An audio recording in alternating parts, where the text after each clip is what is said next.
Good morning, friends. Greetings from ISM India. In this session, I basically want to walk through with you the overview of CPSM exams. I'm very happy that you guys have taken the initiative to appear for CPSM exam. This will help you to position yourself as a strategic innovators in supply chain management. Now let me walk through with you the exam format and some practical tips. Now the question formats is basically objective type. For each question you will have in the exams 4 choices A, B, C, D. Now the type of questions which are going to be there, one is a closed stem type, closed stem question, then sentence completions one, that means there is something, and then they'll say, okay, now pick up the answer which completes the questions around. Then you will have some questions relating to recall type, that means technically whatever you have learned some definitions, they'll expect you to recall the answers, what is the meaning of this? When I say supply chain management, so you have to find what is the best definition of SCM, what is supply management, what is logistics. So basically the questions recalls are understanding them in depth and able to answer it. Some case questions are more practical case studies type. So there's a small case study and then you have to find which answers basically answers your key concerns around. So you have to identify the concerns and answer them. Now let me walk through with you some practical tips for this ones. The practical tips I will put it around is the first thing is the time management.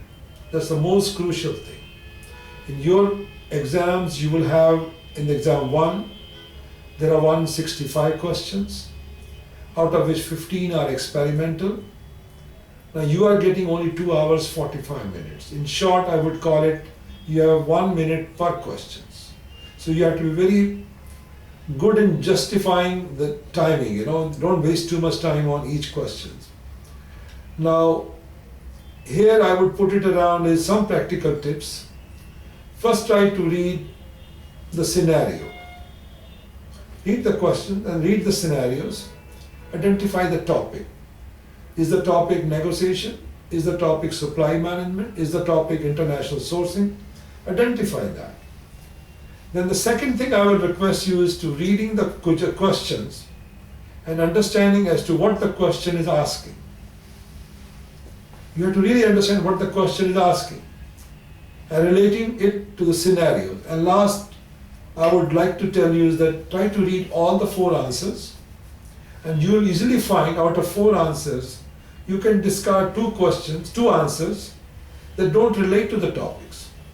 The topic is on negotiations, but those 2 answers are not even far away linked up with the negotiation. So you could delete those 2 answers. The reading the questions again will help you from narrowing basically what are the best answers out of the rest 2. So let me again repeat, the practical tip is read the scenario as a whole, identify the topic, then once you've done it, then again read the questions and understand as to what the question is asking, and relate the question to the scenarios. And last part of this I would say is read all the 4 answers and you will obviously find the 2 answers will be having no connection with the subjects. So then you're left up with the 2. Out of the rest 2, you can shortlist based on reading the question again and trying to find what is the best one. There could be a situation you are not able to find any clue about the questions. Obviously in those situations you will make your best guess. But again I'll advise you, don't leave any question unanswered because there's no negative scoring.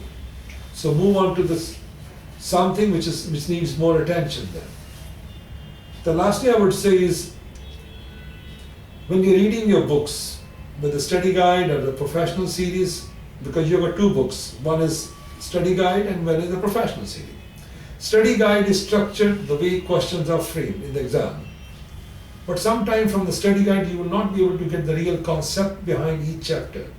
So in those situations, my request to you would be, please study the professional series. Because understanding the topic is very important. It is not just cramming and sitting for the exam.